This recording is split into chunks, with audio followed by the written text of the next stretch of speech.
I've been a fan of the Rurouni Kenshin anime for almost as long as I've been a fan of anime, and one question that I always had was, how does the anime compare to the manga? And today we're going to be answering just that question by comparing the first 2 seasons of the anime, not the 3rd season because that's just filler, to the first 6 Vizbigs of the manga, which is basically the same story.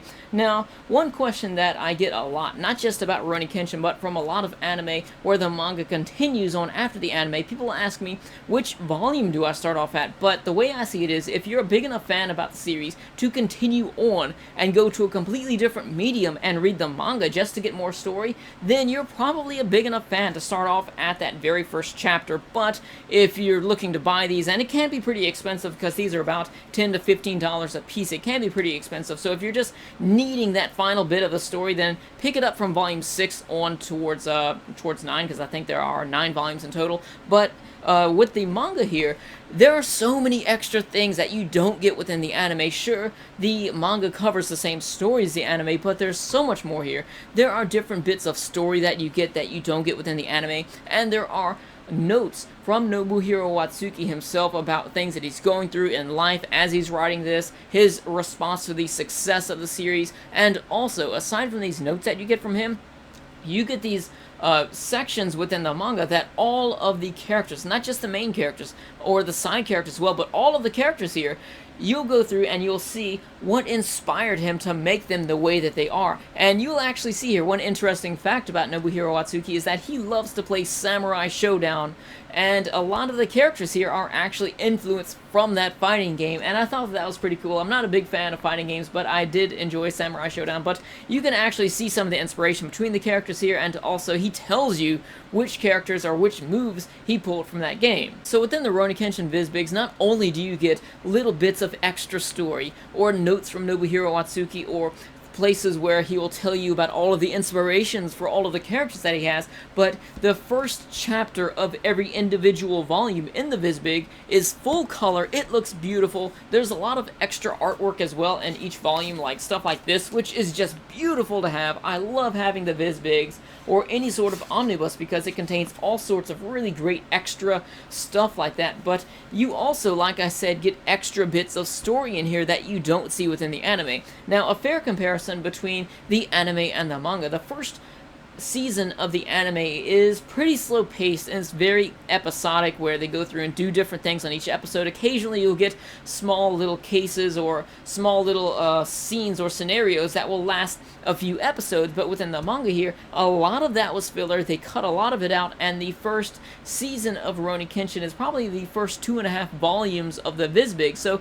it goes by really fast and it's really entertaining here. You also get bonus chapters such as the Rurouni Kenshin concept chapter, where you go through and read the way that the story was originally meant to be told before it became Rurouni Kenshin, when the characters looked similar to how they looked, but the story was way different. And you get my favorite part from everything that is right here, this bonus chapter which goes back into Seijiro Hiko's past, which is Kenshin's teacher's past, and it shows him fighting an entire war by himself, and he goes wild. He is insanely powerful. Furthermore, Nobuhiro Watsuki goes into his inspiration for Seijiro Hiko, and he says that he can't use him more in the manga. He gives him reasons for how much he uses him within the story. He says that he is this all-powerful, godlike character that he can only use in certain situations, just because everybody within the series, Hiko can beat in just a fart, basically, and he is so powerful that he has to use him sparingly just because he's so strong like that.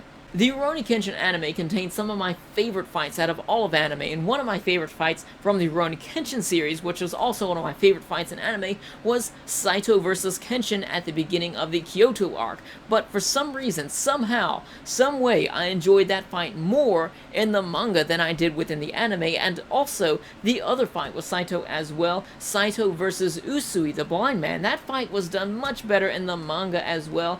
If you remember how it ended off within the anime, this is a small spoiler here because Usui wasn't really that big of a character, but in the anime, Saito uses his Zero stance to impale him up against the wall because he hits him so hard he breaks through his shield and impales him to the wall.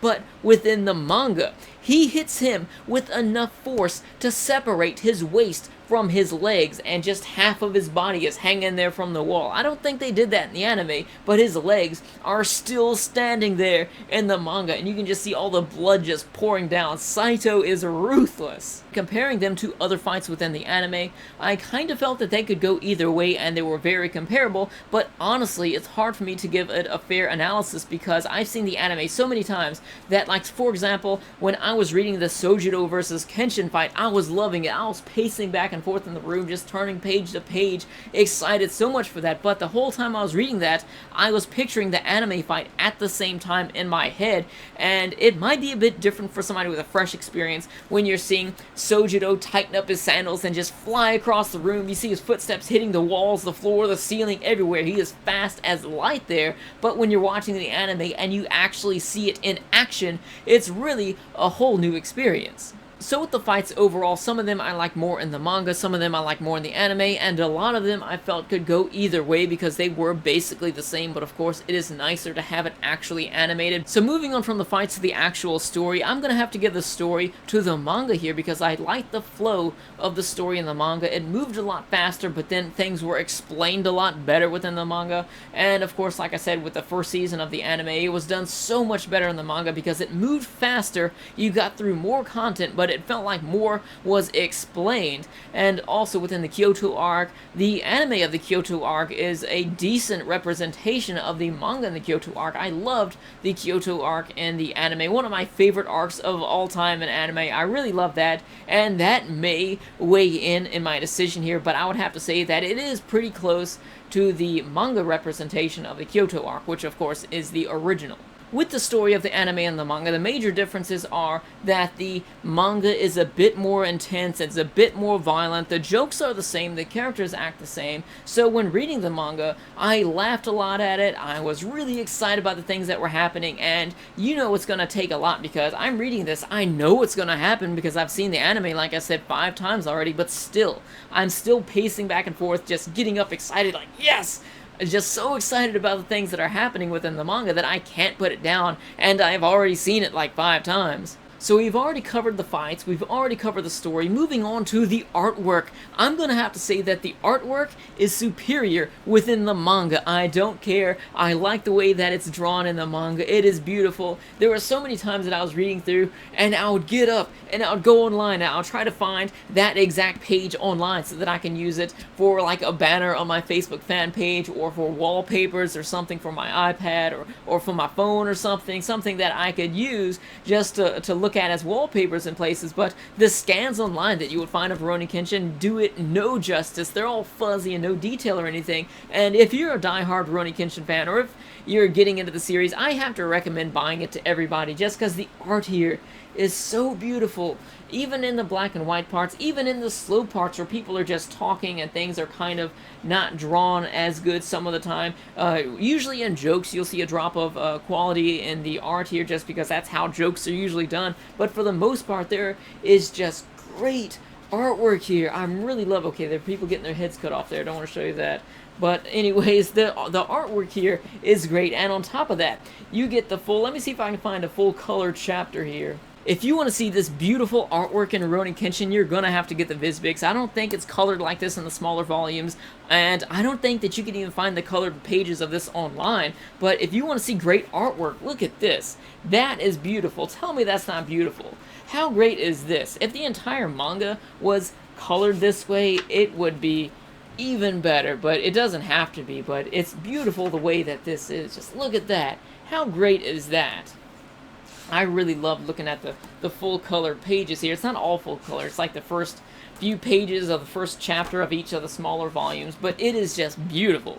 So the final part of this video is aimed at for everyone who has either seen the anime and haven't read the manga, or read the manga but haven't watched the anime, or haven't read the manga or haven't watched the anime either, my recommendation is watch the anime, read the manga, do them both. It does not matter what order they're in because they're pretty close. The only major difference, like I said, with the story is that the manga is a little bit more violence, a little bit more dark at times, and the pacing is a lot better, and those are just small things, but the anime is great, the manga's great.